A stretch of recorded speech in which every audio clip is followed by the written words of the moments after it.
एक चाय बेचने वाला बहुत बढ़िया चाय बनाता है तो लोग दूर तक कार में बैठ करके उसकी चाय पी के आते हैं। कोई चाट बेचने वाला, वह या पानीपत में सोनीपत चाट भंडार है, वो बहुत बढ़िया चाट बनाता है तो लोग सोनीपत से भी खाने आते हैं पानीपत में, और सफ़ीदों से भी खाने जाते हैं।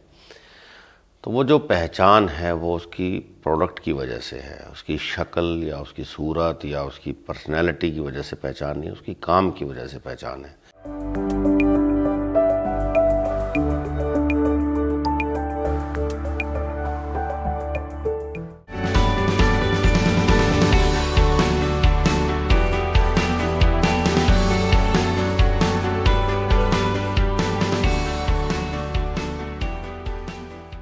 नमस्कार, मैं हूं नितिन वशिष्ठ और आपका स्वागत है रासकला मंच में। और आज हमारे साथ हैं रासकला मंच के director mister Ravi Mohan ji. Sir, बहुत बहुत स्वागत है आपका आप ही के मंच पे। जी शुक्रिया। कैसे हैं सर आप? आज 11वें चलो का लास्ट दिन है सर, जी कैसा लग रहा है सर? जब हमने इसको जनवरी में आयोजित करने का सोचा था, सब नाटक सेलेक्ट कर लिए थे और बिल्कुल 5 दिन बचे थे फेस्टिवल करने में, तो एकदम कोरोना का जो है वो चला गया है ना। तो फिर लगा कि कोरोना में इसको करें कि ना करें, बड़ा टाइट हो गया। और जिस तरीके से पिछले 2 साल से आप देख ही रहे हैं कि कोरोना ने बड़ा दुनिया पर मार डाली है, तो उन सब चीज़ों को देखते हुए इसको हमने पोस्टपोन किया कि जब समय जो है अनुकूल होगा तब करेंगे। लेकिन फिर लगा कि मार्च में अभी सब चीज़ें ठीक हो गई हैं, जो कोरोना का लग रहा था कि अभी बहुत तेज़ी से बढ़ सकता है या कुछ हो सकता है, ओमिक्रॉन और ये सब, तो वो सब चीज़ें मुझे लगा सरकार को कि ठीक हो गई हैं, तो सरकार ने थोड़ा सा रिलैक्सेशन दी। तो हमें फिर मार्च में इसको लगा कि कर लेना चाहिए। तो एक थोड़ा सा साइकोलॉजिकल एक प्रेशर था कि कैसे होगा, क्या होगा, बीच में कुछ होगा तो नहीं। और ये हमेशा होता ही है, जो भी आयोजक होता है, चाहे वो थिएटर कर रहा है, चाहे कोई बड़ा इवेंट कर रहा है, यहाँ तक एक पिता जब अपनी बेटी की या बेटे की शादी करता है तब भी उसके मन में रहता है कि बारिश तो नहीं हो जाएगी, है ना, पंडाल कहाँ लगाऊँ, क्या होगा। तो ये सब चीज़ें चलती हैं, सब ठीक रहेगा कि नहीं रहेगा, तो वो सब चीज़ें थी। अब जब क्योंकि तो समापन हो ही गया है फेस्टिवल का, तो अच्छा लग रहा है, प्रेशर रिलीज हो गया है फेस्टिवल का कि चलो जी हमने 11 एडिशन जो है चलो थिएटर के कंप्लीट कर लिए, तो अच्छा लग रहा है, बढ़िया लग रहा है। आपने अभी एक बात की कि एक पिता को चिंता लगी रहती है कि बेटे की शादी ठीक से हो जाएगी कि नहीं, पर उसमें एक पिता को ही होती है। लेकिन आपके ऑर्गेनाइजेशन में इस इवेंट में हमने देखा पाइट के डीन आपसे इतने जुड़े हुए, जितने भी गेस्ट्स को हमने इंटरव्यू किया यहाँ पे, वो आपसे इतना प्रेम करते हैं, आपको इस इवेंट को इतना अप्रिशिएट करते हैं कि क्या इनिशिएटिव है रवि मोहन जी का कि जो इतने बड़े स्तर पर एक सफ़ीदो शहर से निकल के इतने बड़ी संस्था पे इवेंट करना और लगातार करते ही रहना बिना रुके, विदाउट एनी अप्रिशिएशन और एक फाइनेंशियल सपोर्ट के बिना, जो एडिशनल मिलनी चाहिए, बिना रुके बिना किसी उम्मीद के करते हैं। इतना प्रेम मिलना है इतने बड़े लोगों का सर, ये हम जानना चाहते हैं क्योंकि इतना अप्रिशिएशन हमने आज तक सुना नहीं। देखिए, एक तो प्रोफेशनलिज्म बहुत ज़रूरी है, आप कोई भी काम करें। एक चाय बेचने वाला बहुत बढ़िया चाय बनाता है तो लोग दूर तक कार में बैठ करके उसकी चाय पी के आते हैं। कोई चाट बेचने वाला, वह या पानीपत में सोनीपत चाट भंडार है, वो बहुत बढ़िया चाट बनाता है तो लोग सोनीपत से भी खाने आते हैं पानीपत में, और सफ़ीदों से भी खाने जाते हैं। तो वो जो पहचान है वो उसकी प्रोडक्ट की वजह से है, उसकी शक्ल या उसकी सूरत या उसकी पर्सनैलिटी की वजह से पहचान नहीं, उसकी काम की वजह से पहचान है। तो जब हम चलो थिएटर कर रहे हैं या सर्पदमन थिएटर किया, रास उत्सव किया, तो यहाँ पर पहले हमने 3 दिन का किया, खुद के ही नाटक किए 3, फिर नेशनल स्कूल ऑफ ड्रामा का एक नाटक यहाँ पर आया रंगमंडल का गांधी। तो उनको लगा कि ये लोग बहुत पैशनेट हैं और वो देखते भी हैं कि रात को 12-12, 2-2 बजे तक हम जागते हैं, काम करते हैं। और आप भी पिछले लगभग 8-10 दिन से हमारे साथ जुड़े हो, आप भी देख ही रहे हो। तो सुबह, बल्कि अब तो मैं GVM कॉलेज भी जा रहा हूँ, मतलब वहाँ पर एक शो है 4 तारीख को, माननीय मुख्यमंत्री जी वहाँ पर आएंगे और वहाँ पर भी सौभाग्य की बात है कि एक बहुत अच्छे ऑडिटोरियम का इनॉग्रेशन होना है, उद्घाटन होना है। तो ये एनर्जी हमें मिलती है, ऊर्जा जो मिलती है वो कला से ही मिलती है। जी। और हम कला के उपासक हैं, साधक हैं। तो यही है कि जो अच्छे लोग सामने हैं, बहुत अच्छा इंस्टीट्यूट है पायट, बहुत गुणी व्यक्ति हैं, कला को पहचानने वाले हैं और उस तरीके का दिल भी रखते हैं। जैसे हमारे यहाँ हम वैसे हमेशा से ही वेन्यू मांगते रहे हैं किसी से भी, और इसका टाइटल भी चलो थिएटर है, तो थिएटर भी चलता है और ऑडियंस भी चलती है, दर्शक भी चलते हैं। तो ये इनका बड़प्पन है कि मेरी इतनी तारीफ़ करते हैं या मुझे इतना लाइक करते हैं, पसंद करते हैं। और मैं तो निमित्त मात्र हूँ और अपना कर्म कर रहा हूँ। अच्छा हो रहा है, बुरा हो रहा है या सामान्य हो रहा है, वो एक अलग बात है। कई बार आप काम करते हैं, बहुत अच्छा सोच कर करते हैं कि मैं बहुत अच्छा काम करूँगा, लेकिन अच्छा हो नहीं पाता क्योंकि परिस्थितियाँ आपकी फेवर में नहीं होती, समय आपकी फेवर में नहीं होता। तो वो सब चीज़ों को देखते हुए ठीक है, कहते हैं, कहावत है कि जो समय निकल जाए अच्छा है। तो ठीक है, अच्छा है। चलो, थिएटर की गूंज इतनी ज़्यादा है कि दिल्ली से भारती शर्मा जी आती हैं और कहती हैं इधर आके बैठ के कि हमने इतना बड़ा आयोजन एक्सपेक्ट नहीं किया था। और यशपाल शर्मा जी जो कि उनके जूनियर रहे, वो उनसे पहले आके गए और इतना प्रेम, इतनी सच्चाई, दिल की गहराई से, सच्चाई से, इतना बेबाकी से इस मंचन का इतना अभिनंदन करते हैं। तो ये वाकई काबिल तारीफ़ है। और इसको करने के पीछे एज अ डायरेक्टर आपका क्या विज़न रहता है? एक विज़न तो होगा, एक मोटो तो होगा कि एक अंदर होगी दिल में कि यार मुझे ये करना है, यहाँ तक लेके जाना है इस हरियाणवी थिएटर को, रासकला मंच को। देखिए, थिएटर जब आगे जाएगा और हमारे रासकला मंच के माध्यम से ही जाएगा, क्योंकि मैं तो जुड़ा हुआ, मेरे पिताजी के नाम से ही रासकला मंच है। और जब तक मैं ज़िंदा हूँ, मुझे नहीं पता आगे मेरी बिटिया इसको आगे लेके जाएगी या कोई मेरा विद्यार्थी इसको आगे लेके जाएगा या कोई भी कलाकार इसको आगे या संस्था लेके जाएगी। थिएटर एक ऐसी विधा है जिसमें सारी विधाएं आ जाती हैं, चाहे वो गायन है, वादन है, नृत्य है, वास्तुकला है, चित्रकला है, मूर्तिकला है, जितनी भी कलाएं हैं, 16 कलाएं हैं। तो इससे बाहर कुछ भी नहीं है। आज जैसे कल अपना जयकिशन महाराज जी, बिरजू महाराज जी के सुपुत्र का जो आपने देखा, तो वो नृत्य कला और संगीत कला से जुड़ी चीज़ें थी। तो लोगों ने, मतलब कौन 1.5 घंटा बैठ के कथक देखेगा हरियाणा में? तो वो जितने भी दर्शक थे उसको रिसीव कर रहे थे। वो ठीक समय पे तालियां बज रही थी, वाह वाह आ रही थी।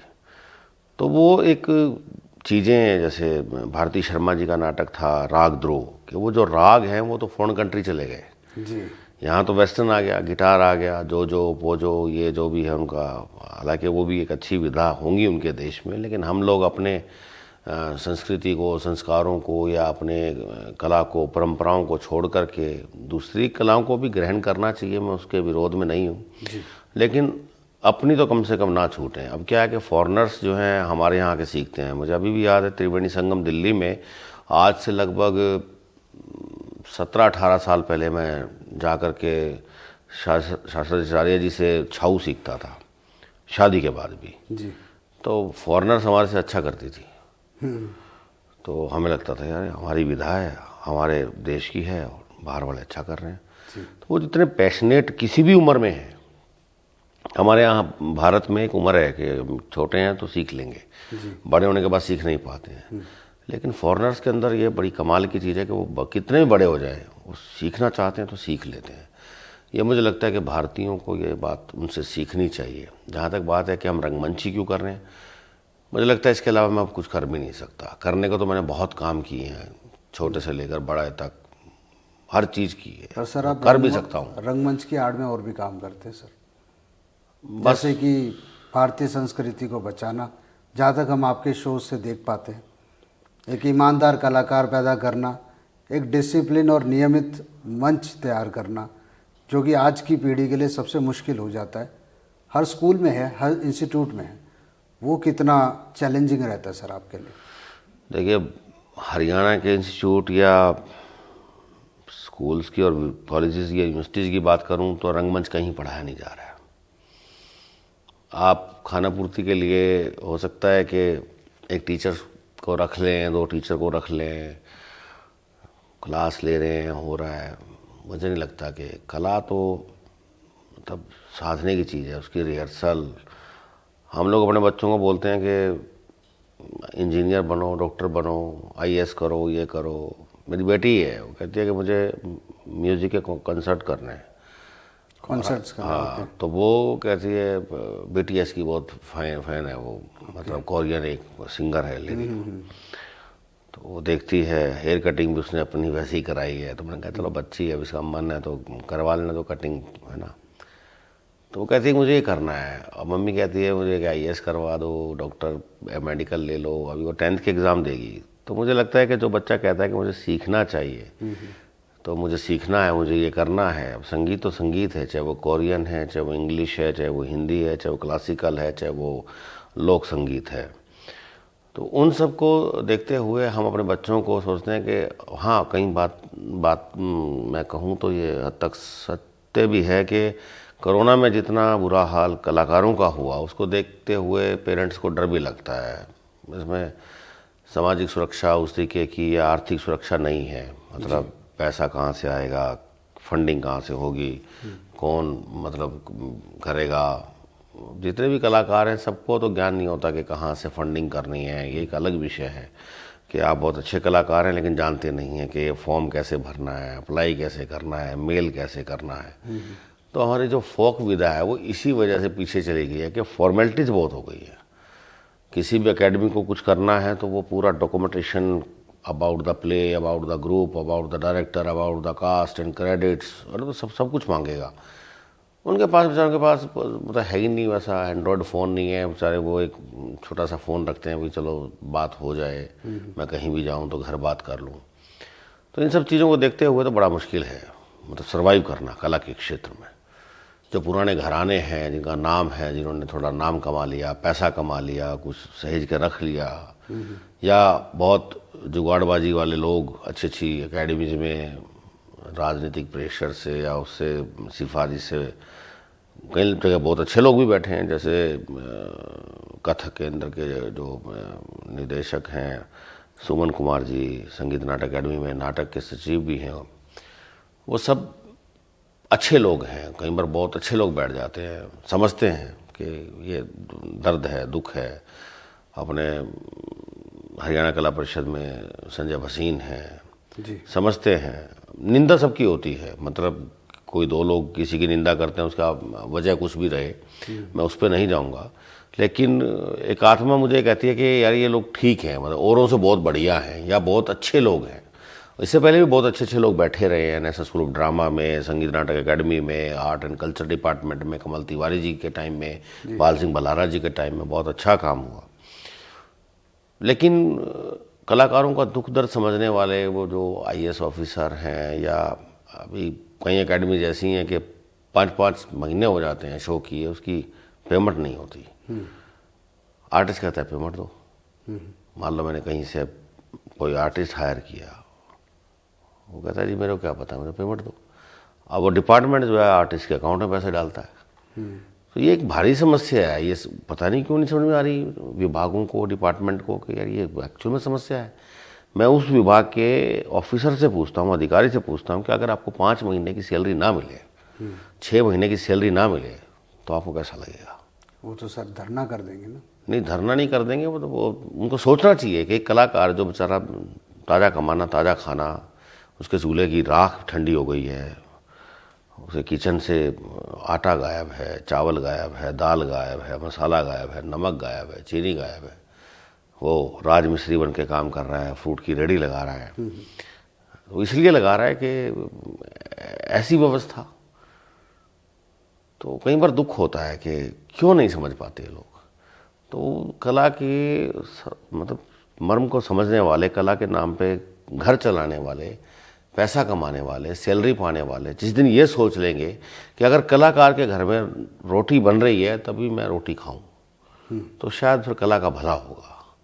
नहीं तो मुझे लगता है कि बहुत बिखराव आ गया इन सब चीज़ों को देखते हुए। लोग कला को करना चाहते हैं लेकिन मजबूरीवश पेट तो रोटी मांगता है। और वो ज़रूरी भी, क्योंकि यही कलाकार आपकी भारतीय संस्कृति को जिंदा रखे हुए थिएटर मंच के थ्रू ही, डिजिटली तो नहीं बचा। लॉर्ड मैकाले का आपने नाम सुना होगा इतिहास में। लॉर्ड मैकाले ने कहा था कि किसी भी देश की संस्कृति को, संस्कारों को ख़त्म करना है तो उसका इतिहास ख़त्म कर दो, उसका धर्म ख़त्म कर दो, उसकी लैंग्वेज ख़त्म कर दो।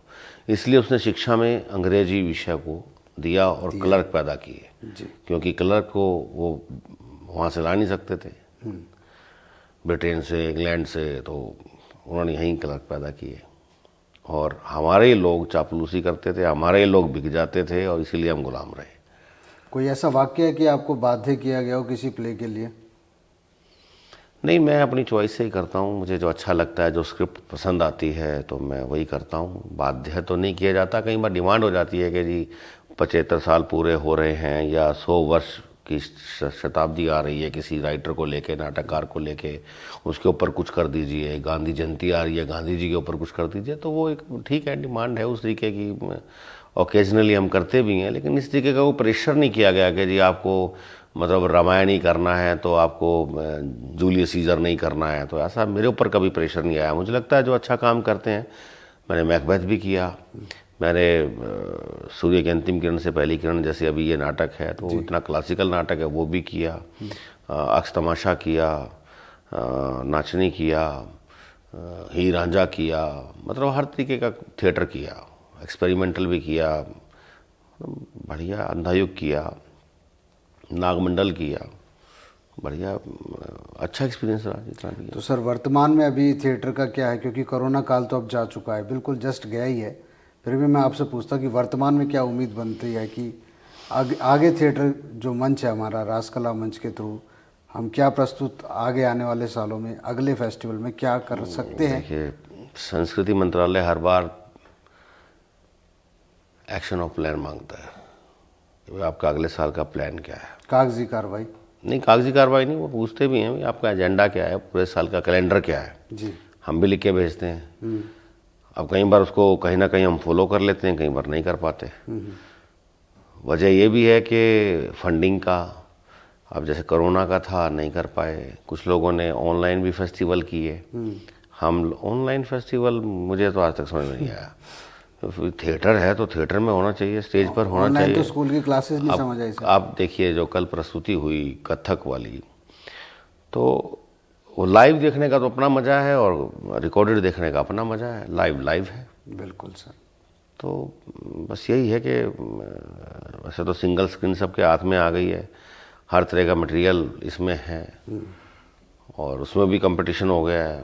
पहले देखने वाला ये देखता है कि ये 1 मिनट की है कि 5 मिनट की है कि 4 मिनट की है कि आधे घंटे की है, तो वो सिलेक्टिव हो गया टाइम को लेके। वो लगता है यार इतना कौन देखेगा।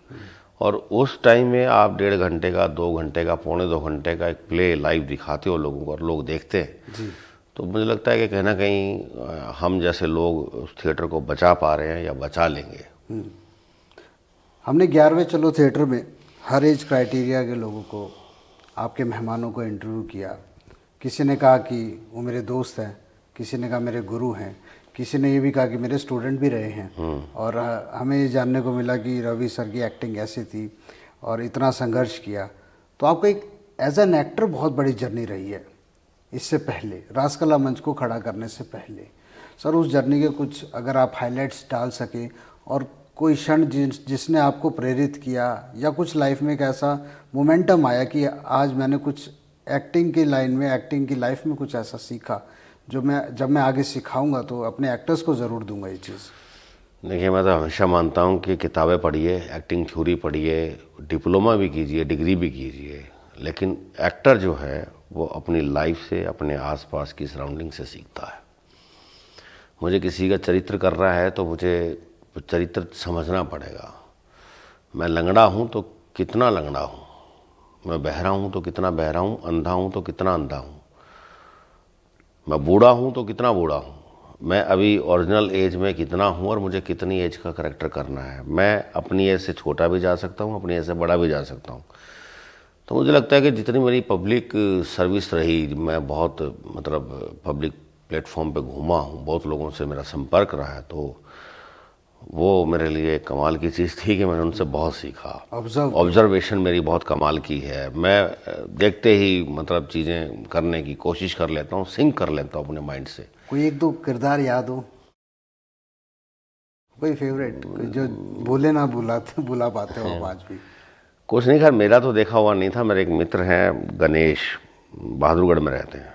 अच्छा। आज से लगभग 20 साल पहले 2002 में डोली Ahluwalia Tiwari ji national school of drama से ग्रेजुएट हैं और उनको फिल्म फेयर अवार्ड भी मिला है कॉस्ट्यूम्स के लिए। एज एन एक्ट्रेस भी उन्होंने काम किया। तो वो मेरी गुरु माँ है। तो वो वर्कशॉप की डायरेक्टर थी, संगीत नाटक अकेडमी की वर्कशॉप थी चंडीगढ़ में। तो उन्होंने एक मास्टर की मुझे बताई थी, तो मुझे याद रहती है हमेशा। मैं कई बार कर भी देता हूँ जब मस्ती में होता हूँ। ठीक है, तो वो मैथ पढ़ाते थे। तो टिपिकल मास्टर थे, मतलब जैसे स्कूल, सरकारी स्कूल में पेड़ के नीचे भी क्लास लग जाया करती थी या क्लासरूम की जगह नहीं होती थी, सिर्फ एक वॉल खड़ी करके उसको ब्लैक कर दिया जाता था, इतनी सी वॉल को, और उसी पे वो चौक से मैथ पढ़ाते थे। ठीक। हम क्लासरूम नहीं होते थे, मतलब वो क्लासरूम वाला कल्चर आया नहीं था, या थे तो बहुत मतलब सीनियर क्लास लगती थी, बच्चों को तो वहीं बिठा लिया जाता था। तो वो आते थे तो सख्त बहुत थे। खैर हम उस एज से आए हैं कि जब मास्टर सख्ती हुआ करते थे। अब तो जो स्टूडेंट्स मास्टर की रेल बना देते हैं, उसमें मास्टर ही स्टूडेंट की रेल बनाते थे। तो वो उनका बोलने का जो ढंग था, तो अब क्योंकि हरियाणा के थे तो थोड़ा सा हरियाणवी डायलेक्ट था उनका जी। तो वो करते थे, अया छोयो क्या करे हो, अच्छा सवाल सीखोगे, समझो को किताब काट दो, प्रश्नावली 9.2 है ना, 9.2 उसका सवाल काट दो। अरे क्या देखे है तू, सवाल किताब काट, किताब काट, वैसे बोलते थे। अच्छा। तो उन्होंने पूरा वो स्कूल पे वो बोर्ड पे सवाल निकाला, सख्त बहुत थे तो बच्चे बहुत डरते थे। तो सवाल निकाला तो उन्होंने पूछा, हाँ भाई समझ में आ गया? तो डर के मारे सबने हाथ खड़े कर लिए कि भाई हाँ जी आ गया जी, आ गया जी। अच्छा सबकी समझ में आ गया, खड़े हो जाओ, सारे खड़े हो जाओ, सो जाओ। मेरी समझ में तो आया नहीं हूँ, और थारी समझ में आ गया हूँ।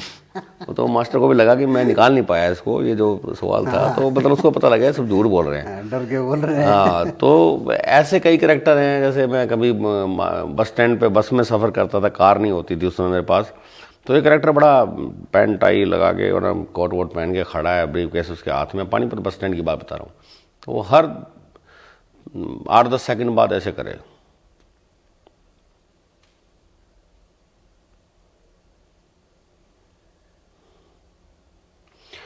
तो ये बड़ा कमाल था। तो करैक्टर है भाई। तो ये ऐसे मैं तो एक बात मानता हूँ, और ये हमारी एक्टिंग के उसमें भी लिखा हुआ है कि हमारी जो लैब है वो पूरी सोसाइटी है जी। जहाँ भी चले जाएंगे, जिस शहर में चले जाएंगे, जिस स्टेट में चले जाएंगे, देश में चले जाएंगे, वहाँ से कुछ ना कुछ ले आएंगे। हमें कोई पैसा नहीं खर्च करना है, कुछ नहीं करना है। अपने रिश्तेदार के यहाँ जा रहे हैं तो हमारा काम चालू, घूमने जा रहे हैं तो काम चालू, किसी धार्मिक यात्रा पर जा रहे हैं तो काम चालू, व्यावसायिक यात्रा पर जा रहे हैं तो काम चालू। तो हमारा तो चलता रहता है। हमें तो यहाँ दिमाग होना चाहिए कि चलो जी, वो नोट कर लेता है। जैसे एक राइटर है, उसको सपना भी आया तो वो लिख लेता है सुबह उठ के, सपना आया था ये, है ना, ये काम आया, कंटेंट है ये। तो वो कोई आइडिया आया उसी समय लिख लेगा, है ना। एक महाजन जो है, किसी की उधार याद आ गई तो वो कुछ भी जो भी काम करा फटाफट पेन निकालेगा, लिख लेगा। तो ये बारीकियाँ हैं, परफेक्शन का भी तरीका यही है।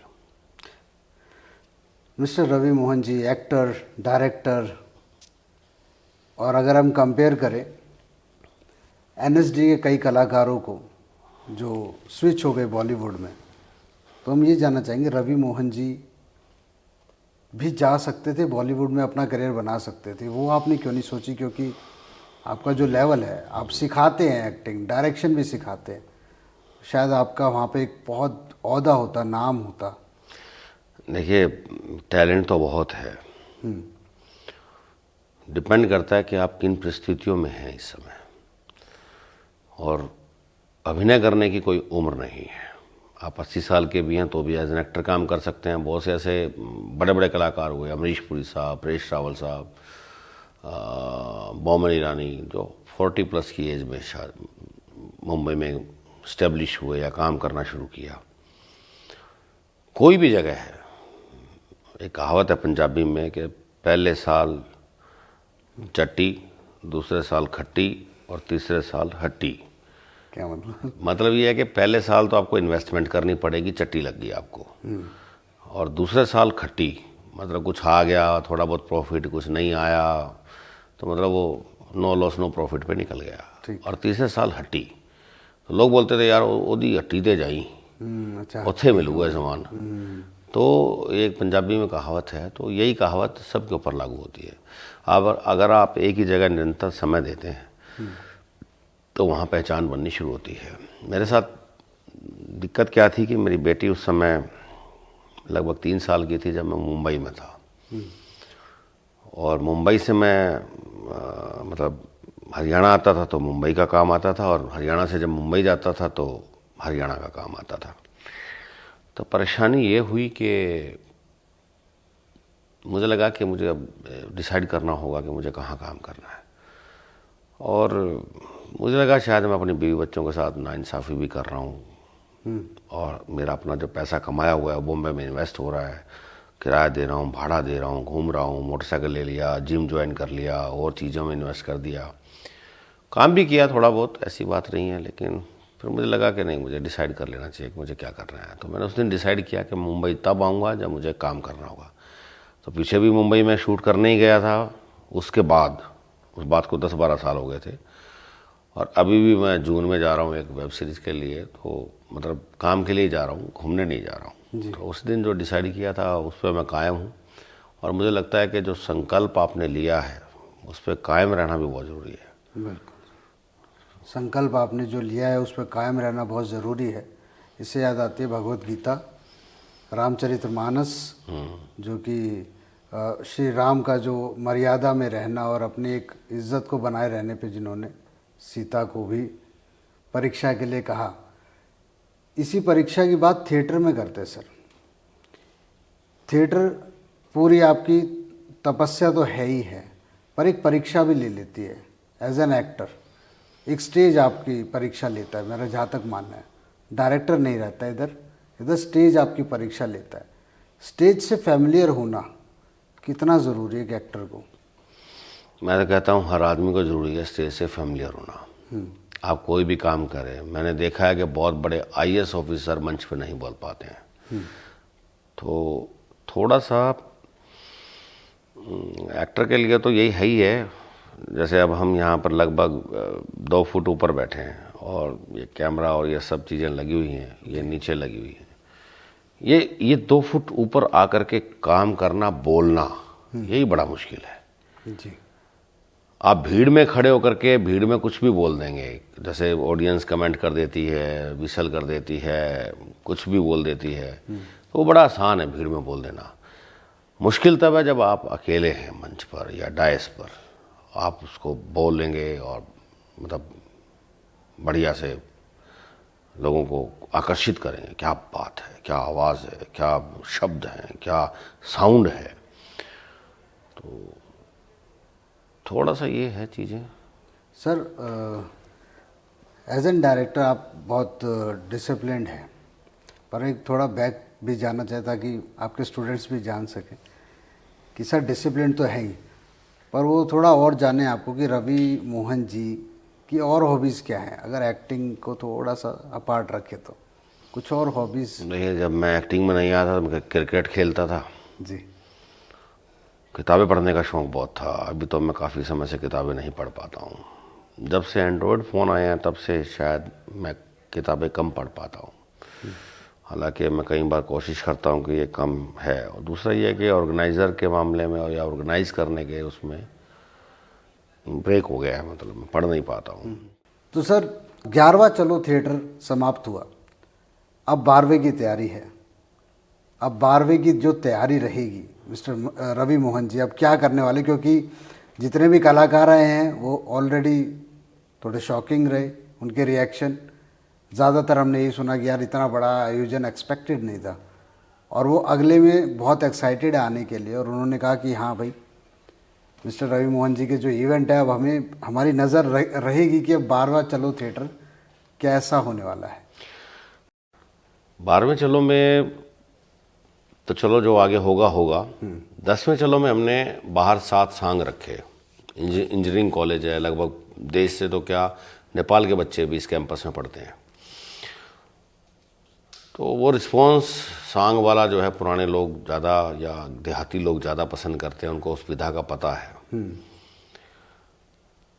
अब 11वें में हमने इसमें देखिए कि ये हमारा 11वें का ब्रोशर आपकी टेबल पे है जी, ठीक है। तो इसमें हमने राजस्थानी थाली की तरह काम किया, कथक की परफॉर्मेंस भी है, इसमें एक्सपेरिमेंट थिएटर भी हुआ पहले दिन, इसमें क्लासिकल प्ले श्रृंगार रस का जो है सूर्य की अंतिम किरण से पहली किरण तक हुआ, देशभक्ति पर आधारित 1962 की इंडिया और हाँ भारत की और चीन की लड़ाई पे जो बेस्ड नाटक था रेजांगला वो हुआ, फिर कहानियों पर आधारित नाटक हुआ पंचलाइट, कल जो रागद्रोह हुआ मतलब थर्ड लास्ट डे, तो उसमें रागों पर आधारित राग कहाँ है, मतलब आज कौन सुनेगा राग, तो राग तो सुनता ही नहीं कोई, उनको तो अभी जो भी गाने आ रहे हैं मुझे लगता है संगीत जो आ रहा है वो सुनने का नहीं अब देखने का आ गया, तो आप उसको देख सकते हैं, तो सुनने वाला तो गया। तो राग सुनने वाले थे, लोग सुनते थे, कितना सुरीला काम था, तो वो बड़ा एक स्टायर एक उस तरीके का था। कल जो है कथक का परफॉर्मेंस हुआ, और आज जो है अजीत चौधरी जी का जो है पति गहरे काठियावाड़, जी, मतलब क्या बात है कलाकारों की, बहुत बढ़िया अभिनय, और लोगों ने पूरा अप्रिशिएट किया उस चीज़ को। तो एक बात और कहना चाहूँगा इस इंटरव्यू में कि जो पति गहरे काठियावाड़ में नानू भाई जो एक्ट कर रहे थे जी, अभी 4-5 दिन पहले उनकी माता जी का देहांत हुआ, तो बहुत दुखद है। और वो पूरा अपना शूट का शेड्यूल, मतलब वो मुश्किल से डेट मिली थी हमें कि 29 को चलो कर देंगे, मैं मैनेज करूँगा, और इस बीच में उनके साथ ये सब हुआ। हालांकि वो पिछले 10-15 दिन से बीमार थी, हॉस्पिटलाइज थी। तो आर्टिस्ट घर में ट्रेजेडी हुई है और मंच पर कॉमेडी करनी है। तो मैं हमेशा अपने स्टूडेंट्स को बोलता हूँ कि एक्टर का कोई मूड नहीं है, मूड दर्शक का है, वो देखना चाहे या ना देखना चाहे, तो आपको उसका मूड का ज्ञान होना चाहिए। तो कोशिश है 12वें में, और जो मतलब कहीं छोटी मोटी कमियां रही होंगी, इतने बड़े आयोजन में आदमी सोचता है अगर ये चीज़ बहुत अच्छी थी, ये थोड़ा सा ढीला रह गया ये हो गया, तो 12वें में नट बोल्ट और कस लेंगे थोड़े से, और बढ़िया सोचेंगे क्या हो सकता है, तो 12वां जल्दी ही करेंगे हम जी। और सर हम उम्मीद करते हैं कि 12वां चलो थिएटर, आपका राजकला मंच ऑलरेडी ब्रांड एक बन चुका है थिएटर के मामले में, और मैं चाहता हूँ कि एक एक्टर, जिसे एक्टर बनना है हरियाणा या ऑल ओवर इंडिया, कोई भी आपके पास आए, अपने आप को तराशे, और मैं चाहूँगा कि बजाय कि क्रैश कोर्स करने के थिएटर की ग्रेजुएशन जो होती है कंप्लीट थिएटर की, as an actor as a graduate होना होता है, वो थिएटर है। थिएटर वो मंच है जो सारी चीज़ें उन्हें देता है। आपसे जुड़े, और 12वें चलो थिएटर में हम और भी ज़बरदस्त अभिनय देखने को मिले, ज़बरदस्त प्रस्तुति मिले, और आप हर ऑडियंस को छू पाएँ, हर एज क्राइटेरिया की, ताकि एक थिएटर प्रेम बढ़े। देखिए, जहाँ तक एक्टिंग सीखने की बात है, मैं कहता हूँ कि सीखना चाहिए, जहाँ से भी सीख सकते हैं। कोई डिप्लोमा करना है, कोई डिग्री करनी है, करें। वहाँ पे आपको किताबी ज्ञान और सब चीज़ें होंगी, मतलब करने के लिए बहुत कम मौका मिलेगा। तो किसी भी ग्रुप में जा कर के आप जुड़िए।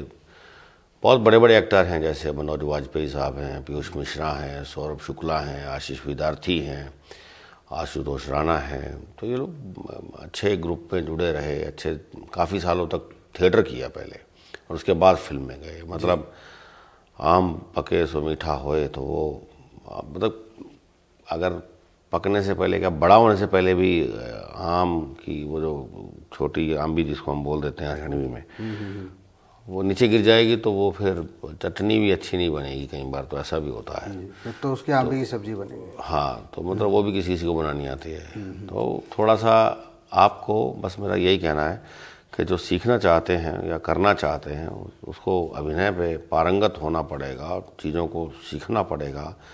आजकल जो युवा रंगकर्मी आ रहे हैं या अभिनेता बनने के लिए आ रहे हैं, उनको लगता है कि 2 नाटक कर लिए हो गया अभिनय, बस अब तो सीधा बॉम्बे। तो मुंबई उतनी आसान जगह नहीं है। मुंबई में तो आप यहाँ से पैसा अर्जित करके लेके जाओगे, वहाँ खिलाओगे मराठियों को और गुजरातियों को, इसके अलावा कुछ नहीं है आपके पास। जब तक बैंक में आप पैसे नहीं डालेंगे तो निकालेंगे कैसे? बिल्कुल। तो ये तो माइंड और बॉडी एक बैंक है, इसमें आपको इन्वेस्टमेंट करना पड़ेगा तभी निकलेगा। तो बस मैं ये कहूँगा युवा रंगकर्मियों को कि सीखने के लिए बहुत अच्छा है। और दूसरा, हम सैलरी देते हैं। अच्छा।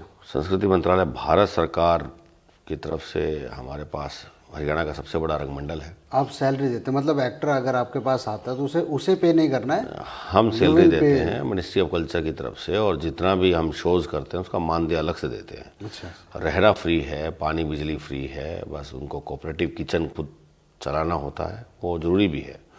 तो वही खर्च है, बेडिंग वेडिंग सब हम देते हैं उनको, और बिल्कुल वॉकिंग डिस्टेंस पे जो है हमारी रेपर्टरी का रेसिडेंस है। तो इससे ज़्यादा क्या दे सकते हैं? हमारे समय में तो ये सब था भी नहीं। तो राजकला मंच से क्या कोई वही जुड़ सकता है जो ऑलरेडी एक्टर है या एक्टिंग सीखना चाहता है? देखिए, सीखने वाले के अंदर भी उतनी पेशेंस नहीं है, वो सीखना भी बस वही है कि कर लिया। हमारी एक्चुअली जो थिएटर है ना, इसको विशुद्ध आर्ट बोलते हैं, हालांकि ग्रामर तो इसकी भी है, थिएटर की भी। लेकिन जैसे आज मतलब आपने कल कथक देखा, आज भी म्यूजिकल नाटक था अजीत भाई का, तो उसमें ग्रामर है, संगीत में, नृत्य में, पूरा मतलब काउंटिंग से होता है। हमारे यहाँ 4 लाइनें किसी को बोलनी आ जाए, वो लग रहा है मैं तो एक्टर हूँ, मैं तो कर लूँगा, हो गया, बस तैयार हूँ।